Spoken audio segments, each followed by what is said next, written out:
Assalamualaikum warahmatullahi wabarakatuh. Waalaikumsalam. Sahabat muda, hari ini kita akan bincang-bincang dengan pemerhati pemuda atau aktivis pemuda. Assalamualaikum. Waalaikumsalam. Ini kita akan ngobrol-ngobrol ringan, santai terkait dengan masalah-masalah kepemudaan yang ini itu sangat prihatin ya dengan apa yang terjadi hari ini. Pemuda-pemuda hari ini condongnya itu mereka melihat seorang pemuda yang keren itu yang memiliki harta yang banyak, followernya ribuan, ratusan ribu, dan juga yang memiliki kendaraan yang mewah. Bagaimana harusnya gitu? Kita ya selaku muslim khususnya, pemuda itu harusnya seperti apa? Memang diinginkan Rasulullah SAW. Cara pemuda hari ini yang digambarkan tadi faktanya memang seperti itu. Pemuda keren beranggapan bahwa kita harus viral. Sekarang itu terkenal itu menjadi misi ya untuk para pemuda hari ini, dianggap bahwa dengan kenangannya itu keren. Dulu ya, wah ya, yang buah dan fasilitas hidup yang wah keren menurut mata pemuda hari ini adalah yang harus digarisbawahi. Nah, viral.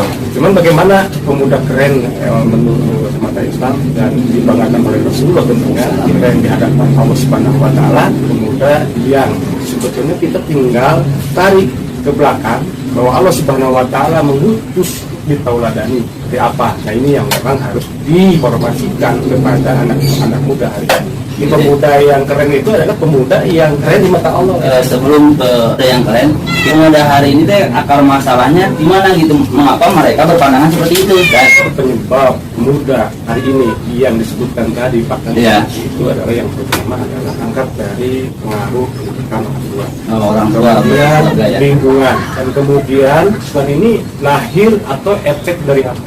Tentunya ini kan kebijakan politik, bukan dari rumah jauh dari pendidikan Islam, kehidupannya materialis, kemudian lingkungan yang serba materialis, politiknya juga negara tidak hadir untuk menjaga umat, khususnya para pemuda sebagai penerus. Berarti kalau kita simpulkan penyebabnya itu ada 3 faktor ya, keluarga, lingkungan, dan juga negara ini belum hadir di tengah-tengah kita. Sekarang bagaimana gitu? Kalau kita lihat pemuda yang keren menurut Islam atau ajaran Islam itu harusnya seperti apa gitu, Ustaz? Untuk mewariskan anak-anak yang soleh-solehah, kemudian tangguh, tidak hanya soleh tetapi tangguh itu karena mentalnya terbina, terdidik. Ya, inilah yang dibanggakan oleh Rasulullah SAW. Contoh misalkan, Bali sebelum kita akan melihat pemuda yang keren di hadapan Allah itu, kita mau melihat latar bagaimana Nabi Yusuf seorang pemuda.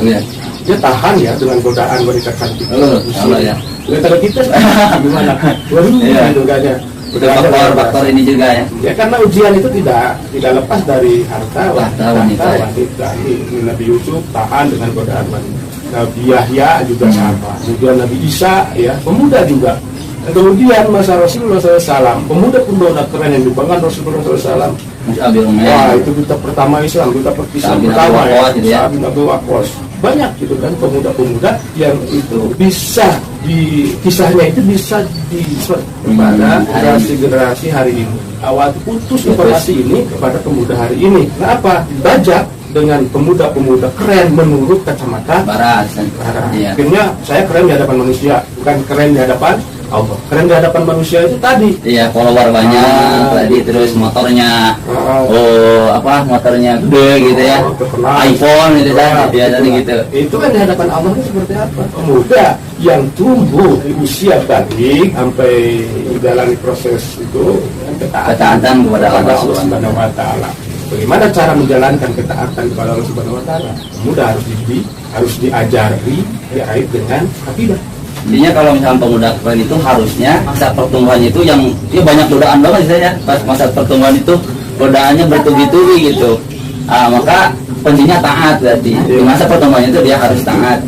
Namun saat gini ada ya kalau kita lihat di fakta gitu. Kadang-kadang gini kalau pemuda itu melihat pengajian atau melihat Islam itu lihatnya terbelakang gitu. Jadi sampai sekarang kuno gitu. Kalau melihat agama kira faktornya apa dan bagaimana cara merubah kacamata seperti itu, Ustaz? Karena itu ya di kalangan muda itu seperti itu, Ustaz. Ini tidak efek. efek dari kurang dikenalkannya oleh orang tua, oleh lingkungan, oleh memperkenalkan terkait akidah kepada anak-anak kita muda hari ini tidak cukup di situ. Jadi mereka harus juga dididik. Nah, bukan hanya sebatas memberikan ilmu pengetahuan sehingga dia pintar, tetapi memang mereka harus terdidik. Kenapa terdidik? Contoh, para sahabat Rasulullah bukan hanya paham terkait dengan hukum yang Rasulullah bawa, tetapi mereka sebagai pejuang. Artinya pejuang itu mereka itu taktisi, yang mereka itu turun di lapangan ya sebagai tentara. Makanya ini akan membentuk mental, kemudian dari mental itu akan membentuk amal.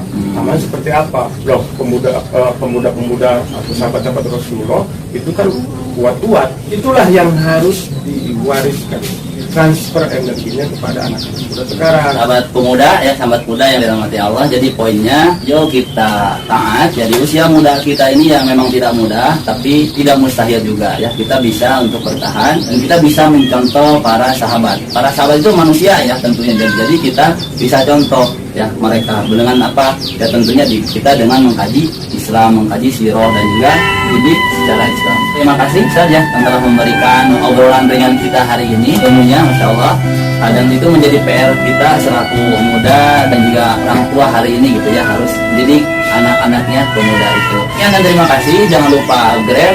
Wassalamualaikum warahmatullahi wabarakatuh. Waalaikumsalam warahmatullahi wabarakatuh.